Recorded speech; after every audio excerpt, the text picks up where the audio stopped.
Assalamualaikum warahmatullahi wabarakatuh.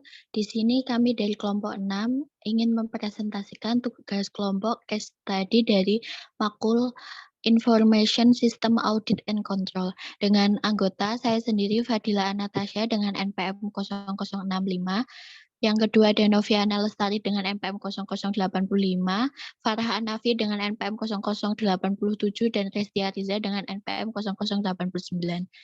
Next. Yang pertama yaitu ada risk assessment direksi, threat source-nya hacker atau keamanan informasi, likelihood levelnya tinggi, probability assessment-nya 0,75, magnitude of impact-nya tinggi, impact level value-nya 75 dengan resiko yang pertama data pada perusahaan hilang, yang kedua kebocoran data perusahaan baik ide inovasi maupun data internal perusahaan kepada pihak lawan dengan risk rating 37,5. Dengan recommended control-nya yang pertama mengamankan data jaringan dan mengujinya. Yang kedua menerapkan hak akses atau izin akses menggunakan tanda pengenal. Yang ketiga membackup data dan file penting perusahaan pada hard disk maupun Google Docs. Action priority-nya tinggi.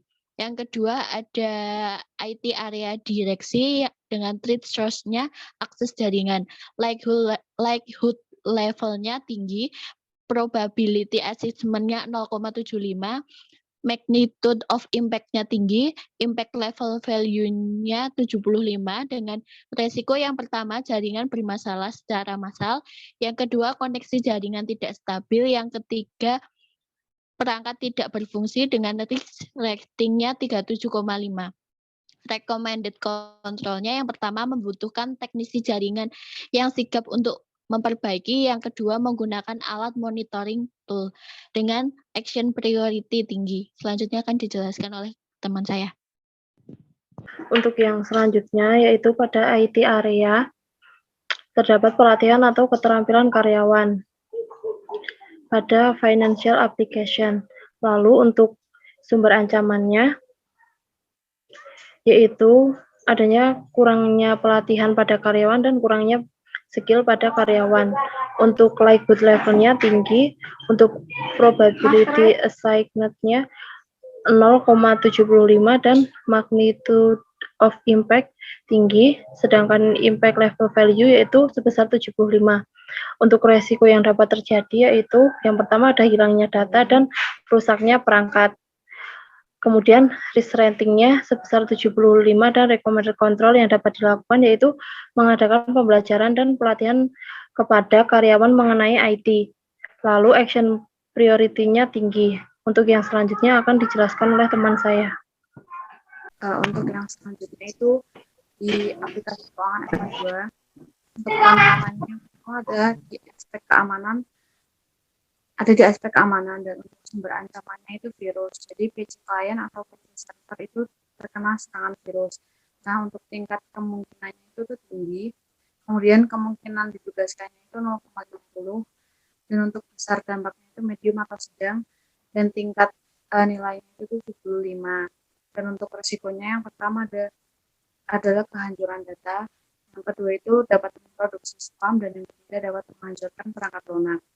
Untuk tingkat resikonya itu 75, dan rekomendasi kontrol untuk yang pertama menginstal antivirus dan selalu mengupdate antivirus. Yang kedua itu menjadikan USB port disable sehingga tidak bisa menggunakan USB. Yang ketiga adalah membuat PC atau komputer itu tidak bisa diinstal software atau program-program lain. Untuk tingkat prioritasnya itu medium atau sedang. Yang selanjutnya ada kerentanan di direksi. Untuk sumber ancamannya adalah kesalahan sistem, tingkat kemungkinannya rendah, kemungkinan ditugaskannya 0,25, untuk besar dampaknya itu tuh rendah, untuk tingkat nilainya 25. Dan untuk resikonya yang pertama adalah data pada perusahaan itu mengalami error sistem, yang kedua adalah kebocoran data perusahaan, dan resiko yang ketiga adalah data itu dapat hilang. Kemudian untuk tingkat resikonya itu 25,5, dan rekomendasi kontrolnya yang pertama adalah memperkuat sistem agar tidak mudah error, dan yang kedua adalah melakukan pelatihan bagi SDM agar lihai dalam mengoperasikan sistem. Untuk tingkat prioritasnya di sini adalah rendah. Untuk yang selanjutnya akan disampaikan oleh teman saya. Memo. Dilihat dari tabel penilaian risiko di atas, untuk melakukan proses perencanaan audit atas aplikasi keuangan perusahaan, harus terlebih dahulu melakukan analisis pada aplikasi keuangan FA2. Sebab berdasarkan hasil penilaian risiko yang telah kita lakukan tampak jelas bahwa audit harus fokus pada aplikasi keuangan FA2 terlebih dahulu. Dapat dilihat pada tabel di atas, di mana terdapat berbagai analisis mengenai ancaman dan risiko yang akan terjadi pada aplikasi keuangan FA2, seperti adanya gangguan hacker, akses terhadap jaringan, kurangnya skill terhadap karyawan, virus yang mengancam aplikasi komputer, dan kesalahan sistem yang dapat mengganggu aplikasi keuangan tersebut. Pada tabel di atas, kita telah menganalisis risiko yang timbul akibat dari ancaman-ancaman tersebut dan menganalisis control recommendation terhadap seluruh risiko yang ada, dan kita dapat menyatakan bahwa semua control recommendation yang telah dituliskan tersebut merupakan kontrol yang paling efektif untuk diterapkan. Karena dari kontrol tersebut tidak ada yang memberatkan baik dari segi biaya maupun dari segi kebijakan. Alasan lain, perusahaan harus melakukan audit terhadap aplikasi keuangan FA2 terlebih dahulu, juga dilihat dari dampak yang akan ditimbulkan dari berbagai ancaman dan risiko pada tabel. Jika dampak tersebut berada pada level tinggi, maka akan sangat berbahaya dan dapat mengganggu aplikasi keuangan tersebut. Baik, sekian presentasi dari kami. Apabila ada kekurangan, kami mohon maaf. Wabillahi taufiq wal hidayah. Wassalamualaikum warahmatullahi wabarakatuh. Terima kasih.